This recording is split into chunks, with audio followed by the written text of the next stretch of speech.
그런데 부처님이 깨달으신 그 깨달음, 세 번의 깨달음이 저에게도 있었어요. 저는 첫 번째 깨달은 게 언제냐 하면은 군대를 제대하고 일본 유학을 갔을 적에 원효 스님의 아미타경 소를 읽다가 예토와 정토가 한마음에 있다라고 하는 구절에서 문득 큰 깨달음을 깨달았어요. 그래서 저는 제가 부처가 되온 줄 알았습니다. 역대 고승 큰 스님들이 오도송이라고 한 선사들이 오도송을 읊은 얘기가 누구는 제대로 된 오도송이고 누구는 엉터리고 다 보이는 거예요. 경전도 보면은 무슨 소리 다 알겠어요. 너무 신기하더라고요. 나는 내가 부처가 됐는 줄 알고 그래서 여러 가지 에피소드가 많이 있어요. 그 중에 제일 재미있는 에피소드는 저를 가르쳤던 일본의 스승님이 이케다 유타이라고 하는 스님이신데 일본에서는 일본말로 이키샤카라 그래요. 다시 말해서 살아있는 석가모니 불이다라고 사람들이 칭송하는 그런 분이거든요. 그런데 그분이 제가 다니던 대학의 학장님이셨고 그리고 또 그 당시 내 지도 교수님이셨어요. 근데 그 스님이 내가 집에 가려고 버스를 타는데 같이 타신 거예요. 그래서 그걸 말할까 말까 하다가 말을 했죠. 얼른 내가 앉았던 자리 양보해드리고 그 앞에 서가지고 스님 제가 깨달음 얻었습니다. 잘했어. 한 소식을 했단 말입니다. 잘했어. 저 대오했습니다. 잘했다고. 무슨 대답이 이렇게 싱겁나 싶어가지고 난 깜짝 놀랄 줄 알았어요. 그리고 지금부터 네가 진짜인지 아닌지 점검해 봐야 되겠다 이러면서 요란을 떨고 그럴 줄 알았더니 그게 아니라 그냥 시큰둥하게. 그러니까 내 말을 못 믿나 도대체 이런 생각이 들었어요. 그러면서 제가 부처가 되었는데 왜 불교는 부처가 되는 것이 목적 아닙니까? 근데 나는 이미 부처가 되었으니 이제 내가 뭘 해야 됩니까? 그랬더니 선을 똑바로 그려면 뭐가 필요해? 그러시는 거예요. 그래서 제가 그랬죠. 그랬더니 못 알아듣겠나? 그랬더니 선을 똑바로 그려면 뭐가 필요해? 내가 또 그랬더니 종이가 필요하겠지, 연필도 필요하고, 그렇죠. 당연히 필요하겠죠. 그리고 또 뭐 하나가 필요하지? 그래서 가만히 있었더니 자가 필요하지, 자. 자가 있어야 똑바로 그릴 수 있는 거야. 자네가 깨달음을 얻어서 부처가 되었다면 지금부터 자를 만들게. 어떻게 만들어야 됩니까? 우선 일본어부터 열심히 공부하고 학교에서 수업 열심히 듣고 열심히 공부하게. 그러면 자가 만들어지네. 그 다음부터 찍소리 못하고 공부 열심히 했습니다. 이게 제가 첫 번째 얻은 깨달음이고 그 다음에는 나는 오만방주했어요. 세상에 별 스님들이 별거 없더라고. 뭐 역대로 다 큰 스님들 깨달음 얻었다고 하는 사람들이 보니까는 뭐 나하고 똑같은 걸 다 깨달았더라고요. 그러다가 대학교를 졸업할 적에 또 한 번 큰 깨달음이 있었어요. 이게 바로 무명에 대한 깨달음이었죠. 사람들이 다 이제까지 무명은 다 몹쓸 걸로 알았는데 다 무명은 없애야 되는 걸로 알았는데 그게 아니더라고. 무명이라고 하는 거는 우리 생명과 같은 거예요. 그래서 실제 사항을 왜곡시키는 마음이 갖고 있는 기능이지 이것이 없어지면은 사람은 죽는구나. 그래서 석가모니 부처님이 무명을 없애고자 열반에 드시려고 했구나. 그거를 알았죠. 그러고 나서 한국에 와서 서원사의 주지가 되었습니다. 그러고서 신도들하고 부대꼈죠. 부대꼈더니 내가 깨달은 깨달음이 하나 쓸모가 없어요. 신도들은 전혀 그런 거에 관심도 없고 내 깨달음이 별 역할을 못 하더라고요. 그러면서 깨닫게 된 게 사성제 8정도의 깨달음이고 그러면서 탄생한 게 사비다수행이라고 하는 거예요. 근데 참 재미있는 거는 제가 거기까지 깨닫고 났는데 저는 먼저 부처님의 경전을 많이 읽고 깨달은 게 아니라 부처님의 경전은 많이 안 읽었어요. 무량수경, 정토 3부경 정도 열심히 읽었겠죠. 반야신경이나. 그런데 경전을 많이 안 읽었는데도 거기까지 알고 났더니 모든 경전이 다 해석이 돼요. 참 재밌는 게 해심경을 읽어본 적이 없어요. 근데 저는 항상 법문 중에 뭐라고 얘기했냐 하면은 석가모니 부처님이 알려주신 수행법은 8정도입니다. 이게 육바르밀로 발전했고 이게 오문으로 발전했고 그래서 제가 이거를 사비다수행으로 또 발전시킨 겁니다. 이렇게 얘기를 했거든요. 그런데 해심일경에 이 얘기가 나오는 거예요. 되게 신기하지 않아요?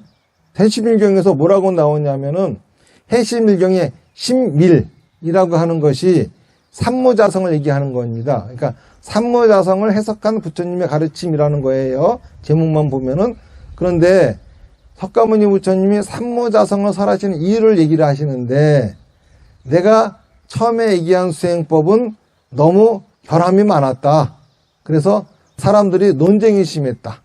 그래서 내가 이번에는 새로운 수행법을 만들었는데 이것도 역시 부족하더라. 그래서 마지막으로 완벽한 수행법을 만들었노라. 이게 사마타 비파사나다. 이렇게 말씀하시는 거예요. 참 신기하잖아요. 나는 그 경전을 읽기 전에 그런 얘기 했는데, 그리고 제가 사마타 비파사나 다나바람이라는 수행을 저는 오문에서 사마타 비파사나를 따오고 육바람일에서 보시바람일을 따서 다나바람일을 붙였는데, 이거는 경전 어디에도 안 나오고 내가 혼자 하는 얘기입니다. 이랬어요. 그랬더니 해심일 중에 총 5권으로 돼 있는데 3권에서 사마타 비파사나를 얘기하더니 5권에서는 다나바람일만 한 권 다 얘기하네. 너무 신기하잖아요. 해심일 중에 이 수행법이 나오는 거예요. 그러니까는 저는 그 경전을 읽고 얘기를 한 게 아닌데 깨닫고 나서 이 얘기를 한 거고, 그러고서 부처님의 경전을 읽으니까 이게 다 확인이 돼요. 그리고 저는 깨닫고 나서 이렇게 얘기했어요.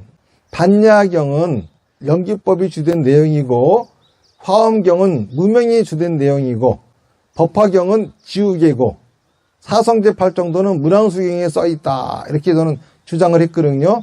그런데 아마 내 생각이 맞을 것이라 했는데 경전을 읽어보니까는 내 생각이 딱 맞아요. 자, 반야경이라고 하는 거는 공사상이죠. 공이라고 하는 거는 연기법을 다르게 표현한 겁니다. 그러니까 모든 거는 관계로서 있으며 존재한다라고 하는 얘기가 공이라고 하는 소리인데, 이거 없다 비었다 그런 소리 아니에요. 그리고 무슨 공성이 어쩌저쩌 하면서 떠드는데 연기의 성품을 얘기하는 건데 대단히 어려운 것처럼들 얘기를 하는데, 그 선정에서 깨달아봐야 공성 깨닫는 거예요. 연기법 깨닫는 걸로 끝이라. 근데 그것도 못 깨닫고 다 죽죠. 그것도 깨닫아도 거기서는 뭐 대단히 큰 스님이야. 역대 조사 중에 한 명으로 꼽혀버려요. 그러니까는 선정의 참선법이 별 볼일 없다는 소리죠, 그거는. 그리고 화엄경 같은 경우는 연화장세계예요. 연화장세계라고 하는 건 뭐냐면은 법신 비로자나불이 가운데 계시고 양쪽으로 연꽃 세계가 쭉 있는데 거기마다 부처님이 한 분씩 계시는 거예요. 자, 이게 뭐죠? 실제상은 하나인데 중생들 생각 속마다 다 이 실제상이 있는 거와 똑같은 얘기죠. 이거를 표현하고 있는 게 연화장세계입니다. 그리고 법화경은 내가 지금까지 한 얘기는 다 방편이고 앞으로 진짜 얘기만 할란다. 이제 진짜 얘기가 이게 묘변연화경이다. 그러고서 진짜 얘기가 뭔지도 안 하고 끝나요. 그러니까 남묘혈행계계는 그럼 묘변연화경이 된다고 하잖아. 진짜 얘기가 안 나왔으니까 뭔지도 모르고. 남묘혈행계가 일본말로 나무 묘변연화경이잖아요. 그 묘변연화경이 안에는 진짜 얘기를 하려는데 이게 묘변연화경이다 이러고서 그 말을 안 하고 끝나 그러. 그러니까 얘네들이 하도 답답하니까 이제 거기다가 제목만 열심히 외워버리는 거야. 근데 그건 지우개예요. 금강경도 아상, 인상, 중생상, 수자상을 없애라는 겁니다. 그런데 이거는 아가 뭐고 인이 뭐고 중생이 뭐고 수자가 뭔지를 배웠어야지 지우지. 그것도 없으면서 뭘 지우긴. 그러니까 앞에 연기법하고 무명을 알아야 되는 거. 무명이 중생이에요. 그리고 마지막으로 무량수경은 뭐죠? 연불하라 이겁니다. 연불이 뭐죠? 사성제 8정도가 연불이에요. 8정도가 연불이에요. 그러니까는 우리는 나무 아미타불 하는 게 연불인 줄 알아요? 그건 칭불이죠. 부처님 이러면 칭하는 거지. 염하라 그랬지 누가 칭하라 그랬어. 그러니까는 진짜 연불은 사성제 8정도예요. 다시 말해서 극락세계가 있어요. 극락세계로 가는 방법으로 처음에 제시되어진 수행법이 육바라밀이에요. 바라밀이라고 하는 거는 이 언덕에서 저 언덕으로 건너간다는 뜻이에요. 이 세계에서 극락세계로 간다는 소리입니다. 그러니까 연불은 육바라밀이에요. 그게 발전한 게 오문이고, 그게 발전한 게 사비다 수행이고. 그런데 육바라밀은 뭐가 발전한 겁니까? 사성제 8정도가 발전한 거예요. 그 연불이 사성제 8정도지. 지금 제가 하는 부처님의 가르침의 이야기는 이 세상 그 누구도 이렇게 말 안 해요. 첫 번째, 무명이라고 하는 것이 마음이 갖고 있는 기능이다. 일체상을 왜곡시키는 기능이다. 이렇게 말하는 사람은 서진 스님밖에 없어요. 근데 이렇게 해놓고 봐야 불교가 바로 보입니다. 다 해석이 되어져요. 그리고 명상이라고 하는 것도 선이라고 하는 것도 원래 8정도를 하려고 하다 보니까 필요했던 겁니다. 내 생각을 잘 말하고 행동하려면은 내가 어떻게 말하고 행동했는지 돌아봐야 되겠죠. 그래서 명상을 한 거예요. 이게 선이에요. 그런데 그거를 깨달을 먹겠다고 한대요. 그건 아니죠. 어쨌든 간. 자, 여러분도 생각해 보세요. 석가모니 부처님의 유골 진신사리가 이 세상에 가고 싶은 것이 어디겠어요? 여기밖에 없는 거야. 안 그래요? 당연히 갈 데는 세상이 없어요. 진짜 불교를 얘기하는 사람은 한 사람밖에 없으니까.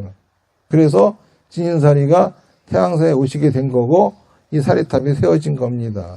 제가 그전에는 자꾸 소원성취하러 오시라고 했지만 소원성취가 중요한 것이 아니라 진신사리가 진짜 정법이 뭔지를 알려주고 있다라고 하는 것을 여러분들 가슴에 새기시면서 참배하시면서 사비다 수행이야말로 바른 수행법이다라고 하는 것을 잘 아시고 꼭 실천하시면서 사시기 바라겠습니다. 불교는 간단해요. 내 생각을 잘 말하고 행동하자. 이거를 끝이에요. 내 생각을 잘 말하고 행동하려면은 내 생각이 뭔지 제대로 알아야 됩니다. 그래서 사마타, 명상하라는 소리예요. 내 생각을 잘 봤으면은 내 생각 중에 나쁜 생각, 좋은 생각, 올바르고 틀린 거 구분해야 되겠죠? 법문 들으라 이겁니다. 내 생각을 실현하려면은 집착이 있으면 안 되겠죠? 보시하라 이겁니다. 그러니까는 명상하고 법문 듣고 보시하자. 이게 사마타 비파사나 다나바라밀이에요. 이것도 어디나 하는 거지만은 의미를 바르게 알고 행하는 것과 뜻도 의미도 모르고 행하는 거는 완전히 다릅니다.